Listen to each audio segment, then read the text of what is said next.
Bonjour à tous, je suis Léa, diététicienne nutritionniste et rédactrice santé. Je vous retrouve aujourd'hui pour parler des régimes restrictifs et plus particulièrement des dangers des régimes restrictifs sur votre organisme. Donc tout d'abord, qu'est-ce qu'un régime restrictif? Il faut savoir qu'il n'existe pas un type de régime restrictif mais une multitude.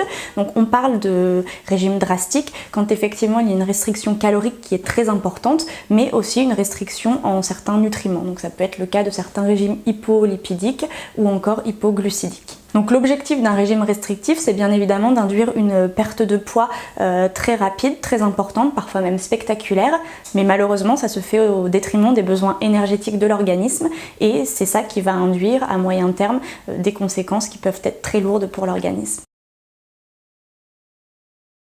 Donc le premier risque d'un régime restrictif, c'est tout simplement la carence nutritionnelle. Si l'organisme peut compenser le défaut d'apport énergétique à court terme, à moyen terme, il va vite se retrouver dépassé et en situation de carence. Donc la carence nutritionnelle, elle peut être en macronutriments ou en micronutriments. Elle peut parfois, dans des cas assez rares, aller jusqu'à la dénutrition.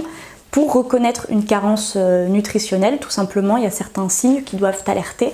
Par exemple, la frilosité, la pâleur, l'essoufflement, l'amaigrissement très rapide, la chute de cheveux, etc.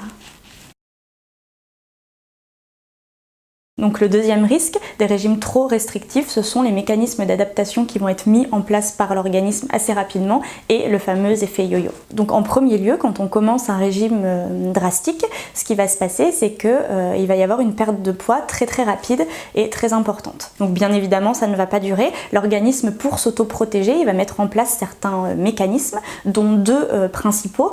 Donc premièrement, il va commencer à stocker plus les nutriments que vous allez ingérer. Et puis, deuxièmement, il va commencer à économiser son énergie. C'est-à-dire qu'il va y avoir un ralentissement du métabolisme de base. Donc au quotidien, on dépense un certain nombre de calories qu'on appelle métabolisme de base, donc qui servent à maintenir la posture, à respirer, à assurer le fonctionnement des organes vitaux. Donc là, dans la situation d'un régime trop restrictif, l'organisme va commencer à économiser les calories sur ce métabolisme de base. Donc c'est la mise en place d'un véritable cercle vicieux, c'est-à-dire qu'il va falloir soit manger toujours et toujours moins pour continuer à perdre du poids ou pour du moins pas en reprendre, soit se dépenser toujours plus. Donc forcément, il va y avoir des limites à ce modèle. Le troisième risque d'un régime trop restrictif, c'est bien évidemment la reprise de poids qui est aussi très liée au point précédent. Ce qu'il faut savoir, c'est que quand on entame un régime très restrictif, c'est frustrant, c'est peu compatible avec une vie sociale épanouie et que très rapidement, il va y avoir des écarts, des craquages, des compulsions. Et puis, souvenez-vous, l'organisme, lui, va commencer à stocker beaucoup plus ce que vous allez ingérer. En conséquence, on est rapidement face à une situation assez désagréable et de nombreuses études montrent que dans les 5 ans qui suivent un régime restrictif, 95% des personnes auront repris le poids perdu ou auront même repris plus de poids que le poids perdu durant le régime.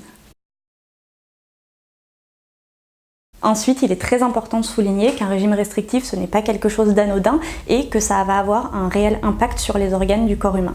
Donc par exemple, en premier lieu et très rapidement, il va y avoir une fonte de la masse musculaire, une faiblesse généralisée qui peut aller jusqu'à la dénutrition. Ensuite, on va observer une diminution du capital osseux, donc, qui représente un risque accru de fracture, d'ostéoporose, surtout chez la femme passé un certain âge. Et puis, d'autres régimes, comme un régime hyperprotéiné restrictif, va avoir des impacts par exemple sur le système rénal qui va se retrouver en situation de difficulté et qui va se retrouver très fatigué. Et puis enfin, il se peut qu'on observe à la suite de régimes restrictifs prolongés d'autres affections comme des troubles du rythme cardiaque. Enfin, le cinquième risque d'un régime trop restrictif est d'ordre beaucoup plus psychologique et ce sont les troubles du comportement alimentaire. Donc, dans le cadre d'un régime drastique, il y a une perturbation et une non-écoute qui est totale des sensations alimentaires, de faim, de satiété.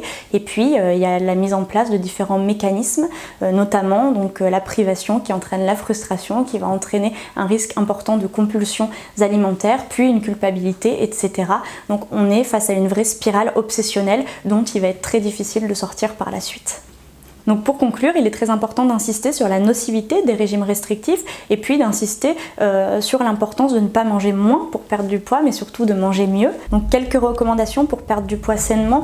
Premièrement, ne jamais aller en deçà d'un minimum de 1200 kcal par jour, ça c'est très important. Ensuite, consulter un professionnel de la nutrition, un diététicien. Donc il sera le seul capable de vous accompagner pour une perte de poids saine en fonction de vos besoins spécifiques. Également, fuyez les promesses du type perdre 10 kg en 4 semaines. Il faut savoir qu'une perte de poids durable, c'est une perte de poids qui n'excède en général pas 1 kg par semaine. Et puis enfin, gardez à l'esprit que toutes les catégories alimentaires doivent être représentées dans le cadre d'une alimentation saine et variée et que cette alimentation saine doit être combinée à une hydratation suffisante et à la pratique de l'activité physique régulière.